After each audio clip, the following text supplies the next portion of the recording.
Hi everybody and welcome to Charger 360, telling the stories of the University of New Haven. I'm J.W. Stewart along with Bruce Barber. Bruce, how you doing today? I'm doing well, and this is another Bruce booking. Yes, a it BB, is. as Yep. we like to say. Yep. And I accomplished this while we were putting together a little video for Employee Appreciation Day here on the University of New Haven campus. And I was lucky enough to be in the office of Dr. David Schroeder. And oh man, what a story. You know, buckle up, J-Dub, because this is an interesting human right here. Yeah, Dr. David Schroeder is the interim dean of the Henry C. Lee College of Criminal Justice and Forensic Science. He's a lot more than that. We're going to learn about that today. First of all, David, welcome to Charger 360. Thank you very much. Tell us about your background, where you're from, where you went to college, and what you did to get here to the University of New Haven. What I did to get here. Yeah. Wow, okay. Here we go. So that'll be the next 15 yeah. minutes. The first Bruce and one, I'll- yeah, the first one, and if I could interrupt, it was, tell the story about all your classmates and you.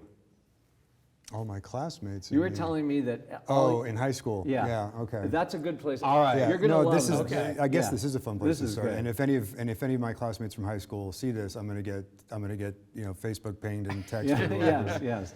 But when I graduated high school, there was a high school paper, and I went to a fairly small high school by most by I guess nationwide averages or whatever. It was fairly small, and so our senior graduating class, everybody was listed on the back page of the paper and their destination, and so there were 200 and some odd names there, and it was name and college, name and college, name and college, and it got down to me and it was unknown.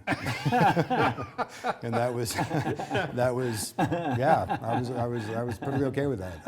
Yeah. No, I began my career I was in Southern California, grew up in Laguna Beach, very, very, very privileged, it was beach, it was wonderful. But through the local colleges there and then University of California, Irvine, I started a career as a private investigator working for a company that at the time had the death penalty contract for the County of Orange.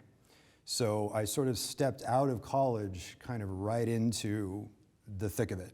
The first cases I was reading through were death penalty homicides and the like. And so working for that company was amazing. It was incredible. And that company didn't really have any limits on what we investigated. There was the private investigator who ran it.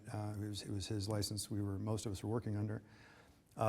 He was very connected, in a lot of different environments, a lot of different worlds. So we saw work all over the place and all different types of investigations. So by the time, the exact dates are a little fuzzy in my head, but at some point I'd stayed with the company long enough.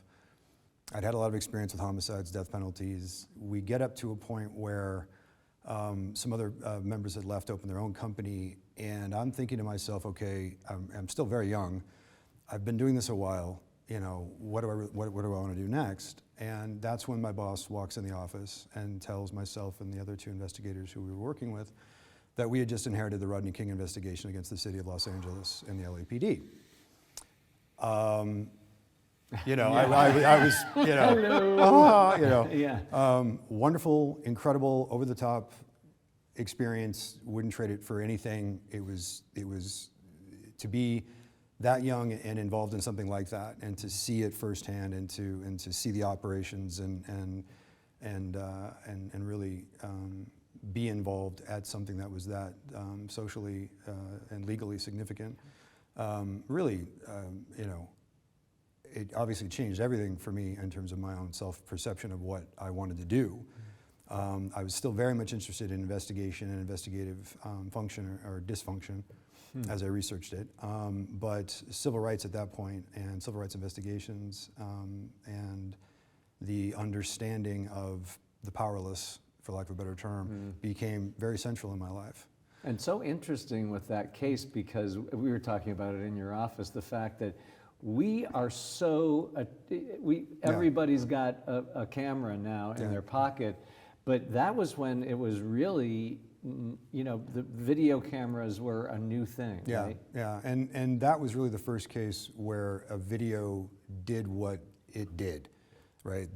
Those events videotaped by, holiday in that place at that time, at that moment. It's almost that synchronous crossing of all points in history to that, technology, social realities, all those things crossed in that one, place, And and that video, was the most viewed video of, whatever decades and decades, And that, I think, part of what I also think leads to getting me to this position where I'm now, in a college, hopefully teaching the next generation, is what did we learn from that? And what are we doing differently, and why are we doing differently? And if we're not doing things differently, why, right? That's another huge question. So it was, one of those moments that it's like lightning strikes and everything is now different, But I reached a point, as you do with all things that you do, where you realize I don't want to do things one case at a time anymore. I want to do them 500. I want to do them in a larger scale or to a larger reality. And so at that point, I realized I need to go back to school. And it's one of the things that I'm constantly laying into students here about, If you're going to do a 20-year career in public service, your bachelor's is not going to be enough. You need to get that, dual degrees here, 4+1s are here, sign up. That's that sort of thing. Because you will need it, there's no question. But I'd had so much frustration, a lot of joy and a lot of fun, but I was still pretty frustrated at that point with the California criminal justice system. Because a lot of my career was also through the rise of 3 strikes and a lot of other things that were just bad, failed policies. So I decided I'm going to go do grad school, but I'm doing it in a foreign country. So I packed up everything and went to England, and I did my master's in criminology there. And very quickly I discovered that there's just no end to the benefit of learning how other people do something.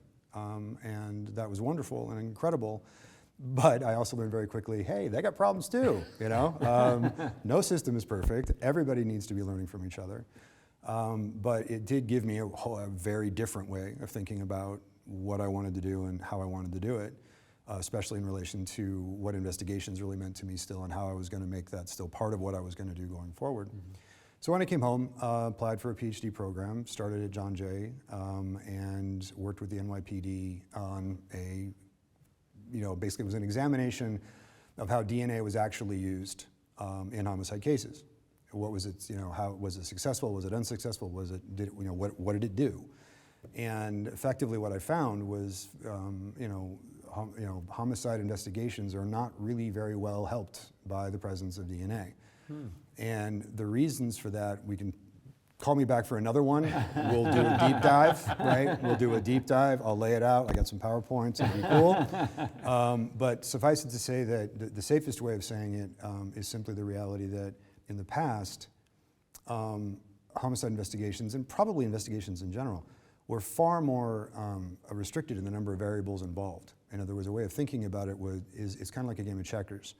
You're solving a murder back in the 60s. You have witness statements, you have confessions, forensics, tiny drop in the bucket, maybe if you're lucky. But most of it is just human-to-human contact and human-to-human determinations. To me, that's relatively few variables that are relatively guided, in a certain direction, much like a game of checkers. Mm-hmm. Fast forward to 21st century, we're now playing chess, right? And how many more variables are on that board than are on the checkerboard, right? And so for me, the biggest finding that I had was that how investigations are conducted really has more to do with what decisions need to be made and who gets to make those decisions than it does the more traditional understanding of what we think of as is evidence present. So again, little 10,000-foot view, right, looking down. So we can discuss that further, right? We'll bring on Henry. We'll have a bigger chat, right? I hear that sound. Dun, dun, dun. Yeah. We can have a bigger chat about this later, but that's effectively what kind of got me through there. And there were a lot of folks that were kind of interested in my findings, and that got me. Basically that sort of gravitatedly sort of sucked me up in this direction, up to Connecticut, if you will. And when the position was available here with the Criminal Justice Department, it was actually Tom Johnson was still the dean. That takes us way back. And I came in, and it was almost immediately as I'm meeting people and talking to people and shaking hands. And the guy whose office was down the hall from where my office is now was a guy named Dr. Robert Keppel, who wrote the book on catching serial killers, in the 1970s. Wow. And it was just sort of like, I'm home, you know, I'm home. And, just started with the CJ department, and step by step, I now find myself as the interim dean, you know, so that's the abridged version, shall we call it, Wow. of how I ended up here. So when you're talking to students, either students who are here in our Lee College of Criminal Justice and Forensic Science, or students who are thinking about coming here, do they have a preconceived notion about what this industry is supposed to be based on their experiences watching TV and movies and true crime shows and the CSIs, and do you, like the Hollywood version of it, and like tell us that, like, what that conversation is like, that those preconceived notions and then the reality that you have to teach them. Yeah. Well, the first thing I try to make perfectly clear is if you've ever had dinner with your family in a public restaurant and you've cleared a room because you're talking about bloodstains, right? If you've ever been on a train and noticed that nobody's sitting anywhere near you because the true crime podcast coming out of your ears is just a little too loud, right? If that's happened to you, right? And this, I say this at open houses and other recruitment events. If that's happened to you, right? You're one of us, right? You're you know, I hate to break it to you, but you are one of us, right? There was an us and a them, and it's not a judgment call in any way. Everybody gets to be themselves, but you're one of us, right? And so what I try to make clear is that there's nothing about that you need to be worried about or ashamed of, or think of it as like cartoony or oh, that's popular culture, that's not real. We all know that. We know that. We all knew that when we were reading those things when we were younger, before we got into these positions, right? And that's why I say you're one of us, because we know who you are, we know why you're doing what you're doing. What it comes down to, though, is we've got to find a way to turn that cool, right? Because, you know, why are you obsessed with these things? Because they're cool, right? That's the best way to say it, right? So we've got to find a way to make cool a career. And that's what I think we do here better than anyone else anywhere, right? And the reason we do is because you look at the faculty, look at who they are, look at where they came from, look at the cool things they did, look at the careers they've had, and look at what they've accomplished, and then ask yourself, and why are they here, right? Why they're with their people, So for me, it really is about that thing I said a minute ago when I came here. It's about that sense of belonging and that sense of home. And I think there's nothing wrong with us all being a bunch of, true crime loving, investigative freaks. There's nothing wrong with that. But it is important for us to stay focused on the goal, which is to turn that very powerful energy into something, very constructive and very critical of both the system and investigative function in making what we do and getting more result out of what we do. So I really encourage students not to lean away from that and actually to lean into it, because I think there is something magical about those of us who've kind of come up that way. We're not afraid of certain, we're not any more fearless than anyone else, but we're just not afraid of certain things that tend to pull us in these same directions. So I love that one of us. Yeah. That's and you're obviously vibing on that, right? Like that you've got students. It's hard that not are to. Like, yeah, It's you've got really hard students that not to, really yeah. want to be there, and they've got to be so excited to have people with experience. You have to be careful at open houses, though, because you don't want to scare the parents, right? You don't want the parents realizing, oh, what is going on here? Because some of them don't get it. They came up, and God bless them, they just came up through more traditional realities, and they've done a wonderful job supporting their kids to the point where they can come to a place like UNH. And so I just want to make sure that everybody gets the sense that, we will get you as far as you want to go with this, but you've got to bring the passion, right? That's got to be there first, so. So as we're running out of time, it makes sense to ask you, do you watch or listen to any of these crime shows, podcasts, documentaries? Even though it's cool and we're all vibing on it, is this something you're doing, David? I really try to stay away from it outside of certain pieces of it that are really comedy driven. To me, one of the funniest movies of all time is the original Clue back in the 80s. Yeah. And it's obviously about murder, but it's not about murder. It's right? So I try to distract myself away from some of the sort of harder core subject matter these days, only because I think I paid my dues by, through my dissertation and other work. But it is important for people to stay passionate about examining the icky, right? Because if we don't, then if somebody isn't doing it, then it can become problematic. So.